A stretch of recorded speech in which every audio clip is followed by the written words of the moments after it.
Krishna, Hare Hare, Hare Rama, Hare Rama, Rama Rama, Hare Hare, Hare Krishna,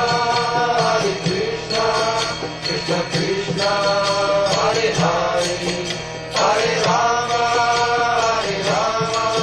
Rama Rama, Hare Krishna. I'm Rajarsi Dasa. Welcome to Hare Krishna today. On today's program, we're going to speak about 6 activities that spoils one's devotional service.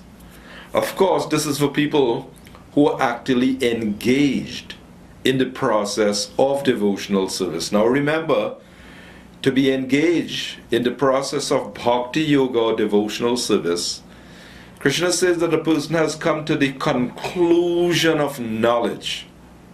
He has complete understanding that I am not this physical body, I am an eternal soul.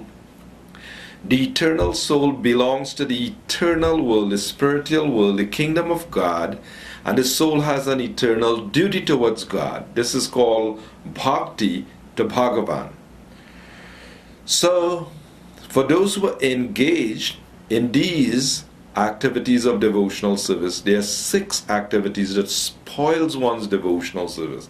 Now you may be wondering, well, what about people who are not engaged in devotional service? Well, sorry to say, but your whole life is spoiled if you are not engaged in devotional service. The scripture says, Bhagavat Bhakti Hinasya. Bhagavat Bhakti means devotional service to God. Bhagavat Bhakti Hinasya means if your life is without devotional service to God, Bhakti to Bhagavan, then Jati Shastram Japas Tapa. You may be engaged in some all kind of religious rituals and so on. But Apranasyaiva Dehasya. Apranasya means, aprana means a dead body, a body without life. So mandanam lokaranjana means it's like decoration of a dead body. In other words, it's a dead body there. You could use all types of cosmetics and decoration, but a dead body is a dead body. So what is real life? Real life means to be linked to God, the source of our existence. That's real life. Bhakti to Bhagavan. If we are not in touch with our source, then it's being dead. Now you may say, well, no, it's not really dead because we're going through hell in this world. Yeah. It's a dreaming condition. It's not the real life. The real life or the awakened life is when we are in the presence of God or when we are situated in our relationship with God. But when we turn away from God and we are situated in this Maya, in this material energy, then it's a dreaming condition. The eternal soul is now thinking, I am a body. I belong to this world. These are my possessions. And just as a person who is asleep, but he is having a nightmare, he is undergoing a terrible dream, and he may be suffering in his dream. Well, that's our condition. We're thinking, I'm getting old. I have lost my possessions. This one has died. But the soul is eternal. What can happen to the soul? But these are all products of Maya or illusion. So, the idea is that human life begins when we take up the practice. Dharman Bhagavataniha. The great devotee Prahlad, he says, Kumaramacharit pragya. Pragya, those who are sufficiently intelligent should use the human form from Kumara, from the beginning of life. Kumara means when education begins. Dharman Bhagavataniha, taking up the activities of Bhagavad Dharma or devotional service. Why? What's the urgency?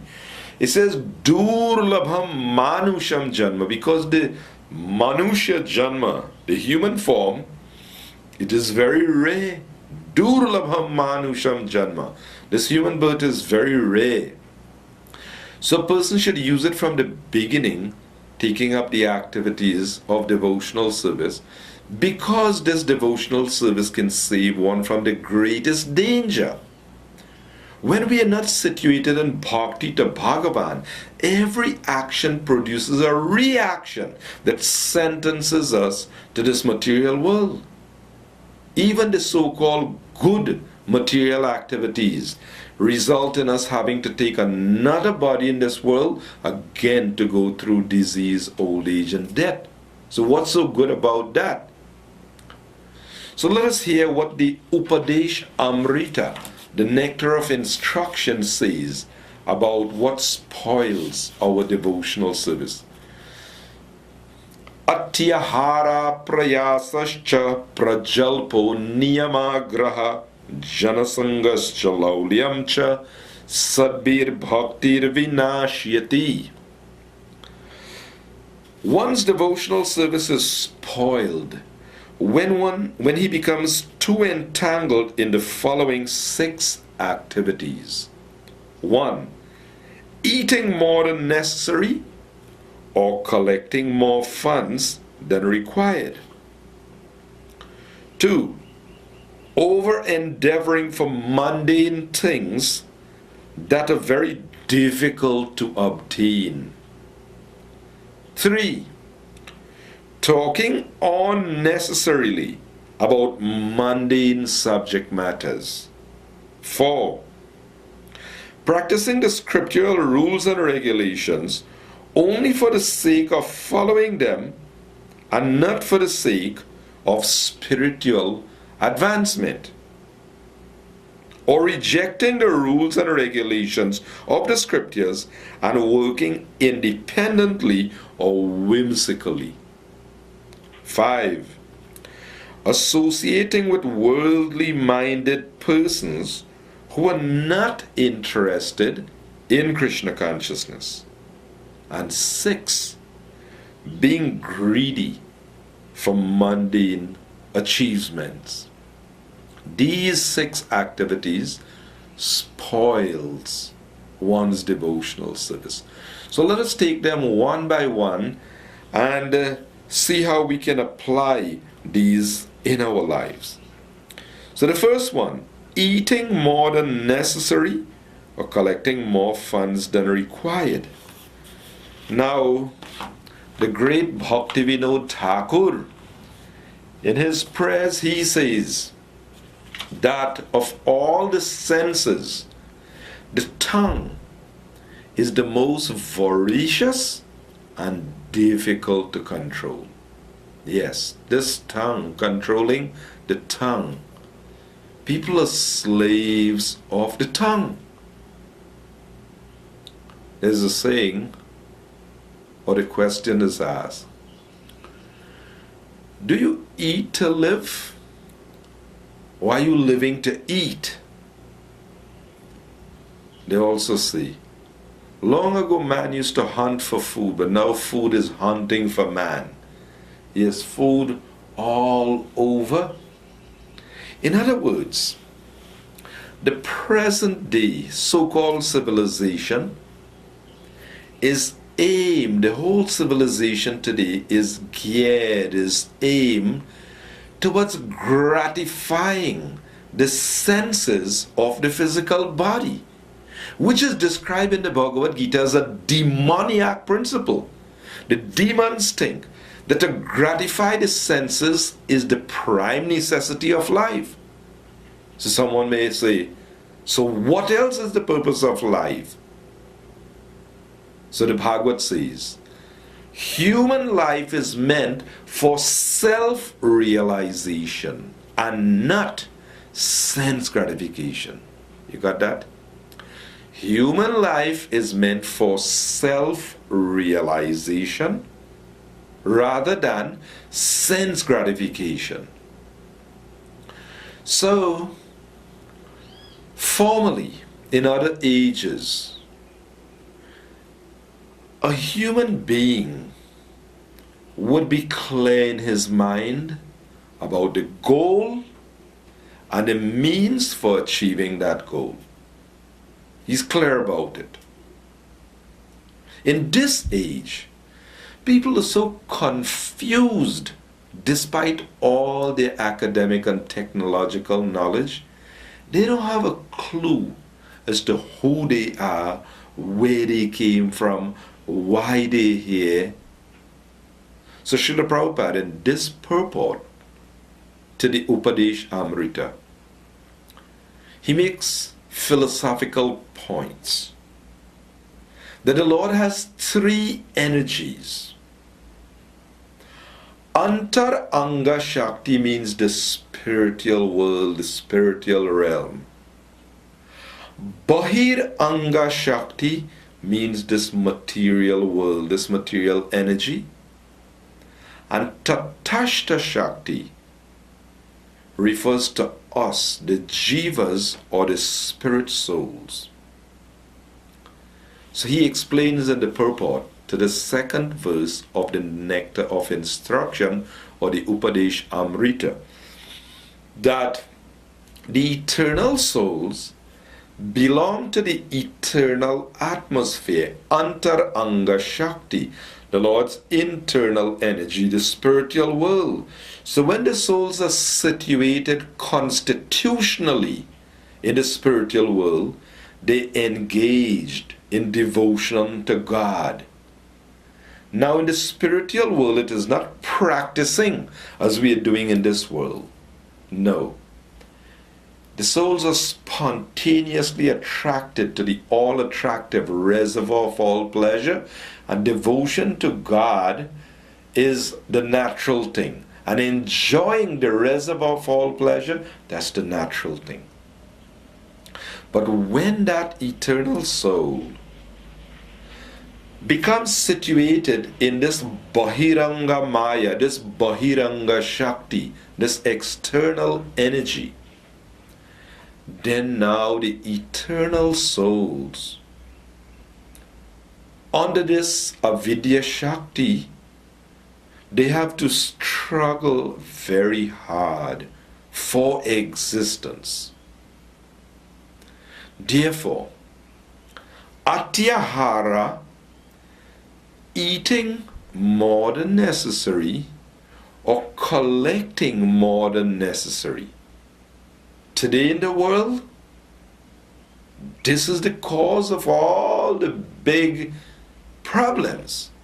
Greedy people trying to hoard, take more than they need. One economist said, the world has enough to fulfill everyone's need, but not enough to satisfy everyone's greed. Yes, the world has enough to satisfy everyone's need, but not enough to satisfy everyone's greed. That's the problem. The greedy persons of this world, atyahara, over collecting. Srila Prabhupada give the example. It's nice for you to look for this book. Give me a call, 788-9540, to get a copy of OPA Dish Amrita, Nectar of Instruction. Very wonderful book. So Srila Prabhupada gives an example in this purport. He says that if you put a bag of grains outside, the birds will come, they would eat to their full capacity and they would go. But if a human being comes there and he sees a bag of grains, he'll take all of it. Yes. So the Ishopanishad gives a principle. Ishavasyam idam sarvam yat kincha jagatyam jagat, that everything in this jagat, this universe, is owned and controlled by God.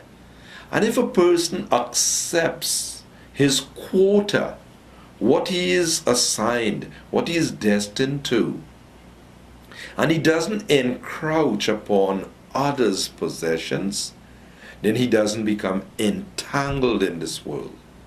Because he knows clearly who is the owner, who is the proprietor, who is the owner and controller, and he only functions in a relation. He accepts whatever God has given and he offers his due. Yagya, he utilizes it in sacrifice to God. And Krishna says in the Gita, what is the result of doing that? He says, Yat karoshi, yat ashnasi, yat karoshi, whatever you do, whatever you eat, whatever you give.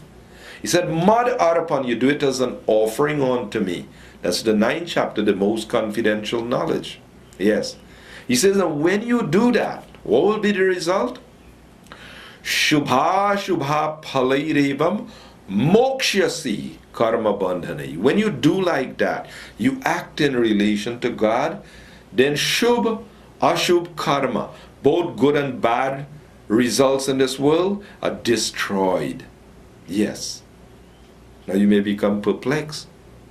Why should the good things be destroyed? The Shubha. If the Ashubha, the inauspicious things destroyed, fine. But why should the auspicious thing? Auspicious being means material good. And material good will keep one bound up in this world. But when you act in Jagya, in relation to Krishna, you don't remain bound up. He said, Mokshasi karma bandhana. You become free from the bondage to actions in this world. In other words, we become free from the cycle of birth, disease, old age, and death. We go back to the spiritual world. Krishna said, Prati jani priyosimi. I promise you this because you're my very dear friend. So Srila Prabhupada described these three energies in this purport, how the souls are situated. They're constitutionally meant to be in the spiritual realm. But now we're in the material world, and what's the characteristics of this world? Avidya karma samgyanya. Avidya means ignorance. And it is this ignorance that causes the souls to toil very hard, and we put our foot in our mouth, we take bodies one after another in this world. So, atyahara, the first one, eating more than necessary or over collecting. Prayasa, over endeavoring. Now, stress, the World Health Organization has described stress, mental illness all over the world as the problem, the big problem in the world. Why? People are going nuts left, right, and center because of an imbalance in their life. They're going mad because they don't know their identity and their need. So if you don't know who you are, how would you know what you're supposed to be doing? So because we identify with something that we are not this physical body, then we go mad trying to accumulate and acquire more and more. Everything is done based on a false premise. We are not the body, and the body is not going to exist permanently. So it's misdirected energy. Everything is directed towards the body, and what's being directed to the soul? Examine your day, any given day, and see if you're applying yourself in a rational way. How much of your daily thoughts, words, and actions are directed towards the needs of the eternal soul? Think about it. How much of your thoughts, words, and actions are daily applied towards the soul, understanding the eternal soul, doing what the eternal soul needs to get to its destination, functioning constitutionally in relation to God? Examine that. And then we will be able to determine whether we are a materialist or a spiritualist. It's not difficult to tell. We could be engaged in material activities throughout the day. But if we have proper understanding of our identity, God, and our relationship with God, then even though we are acting in this world, Krishna says in the Gita, Chetasa Sarva Karmani, in all activities, you just depend upon me. Work always under my protection. In such devotional service, you be fully conscious of me. And then what? Machita Sarva Durgani. He said, Machita, if you become conscious of me, then, he said, you will pass over all the obstacles of this world. Sarva Durgani. All the obstacles, all the problems of this world, you will overcome all of that. How? He said, Mat Prasadat, by my grace. He says, but na shroshasi, if you don't hear what I am saying, vinangshasi, you will be lost in the cycle. Lost. If you lose the human form and you enter into the lower species, which one? Where is the account? Where you are, who you are, what you are? Lost in the cycle of birth and death. So the idea is this. When we have the human form, we should see that we don't become tied up. The problem in this age of Kali Yuga, of course, Krishna addresses this. My devotee who is not dependent upon the ordinary course of action. If everybody in Kali Yuga is blind and they close their eyes and they're going down the wrong path, do you have to do that also? Everybody is swimming downstream. Merrily, merrily, merrily, life is but a dream. Swimming downstream, you're going very fast. But you don't realize you're going to plunge down. Yes, you're going to plunge down. So if you have to swim upstream, it may be a difficult task if you have to swim upstream. So human life is meant for tapasya, tapo divyam. No pain, no gain. Tapasya, penance means undergoing some difficulty for a higher gain, a greater gain. What's the value of using this human energy, valuable human energy, just to acquire the same thing that the dogs and hogs and common animals are running after? What's the value of that? Is that any real credit for a human being? No. So here it says that over-endeavoring for mundane things that are difficult to obtain. Then it says, talking unnecessarily about mundane subject matters. Trash, daily, garbage. So much sound vibration, hot air being produced daily. Singing this song, hearing this song, this message, that message. The newspapers, all trash, so much garbage. What has it got to do with the eternal soul and the needs of the eternal soul? What has it got to do with reinstating the eternal soul in its relationship with God, or reinstating the eternal soul in the eternal world? You could read any amount of junk, this novel, this book, that book, this paper. But where is it getting you? Where are you progressing towards? Like we say, you have to get to the airport, it's in the east. You jump into your car, you get on the highway, and you're heading west, and you think, I have to drive fast. So you're going very fast, and you think you're progressing. But you're progressing, but in the wrong direction. So human life, no doubt, we could be very proud. We are progressing. Progressing in what? Well, whether you want to call it progress or complicating the activities of eating, sleeping, mating, and defending. We make it fine if you want to pacify yourself and say advancing. Advancement in the cause of eating, sleeping, mating, and defending. Or we've become very advanced in medical science. Or true? Have we put an end to disease? Huh? We've made all the advancement in medicine.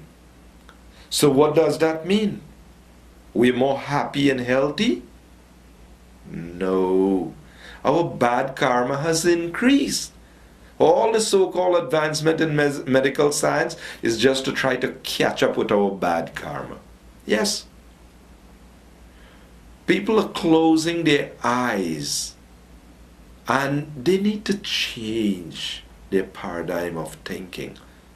You might be putting up big burglar proof and buying pit bull and doing this. All right. But what about your karma?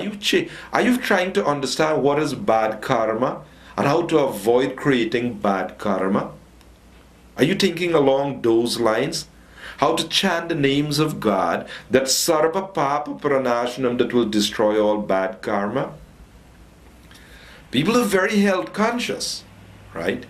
They're very health conscious. Great, that's fine. You can't blame anyone for that. But then we perform so many activities that it's counterproductive. Yeah. The reactions you bring back cause so much hell. You cause violence to other living beings, and the reaction come back. So while you may want to live a very healthy life, when you deprive other beings of their life, then you have some bad reactions coming your way. So anyway, this speaking about mundane subject matters, this is like the frog croaking and croaking and croaking, and all it is doing is bringing snake nearer to swallow him up. That's all it is doing. So the idea is that we have to give up these activities. So we quickly conclude with the other two activities: associating with worldly minded persons who are not interested in spiritual life. This is a problem. And 6, being greedy for mundane achievements. So these 6 activities, they spoil one's devotional service. Nectar of Instruction is a very important book to read to make the human form of life successful. I'm Rajarsi Das saying Hare Krishna, and do join us again next week for another presentation.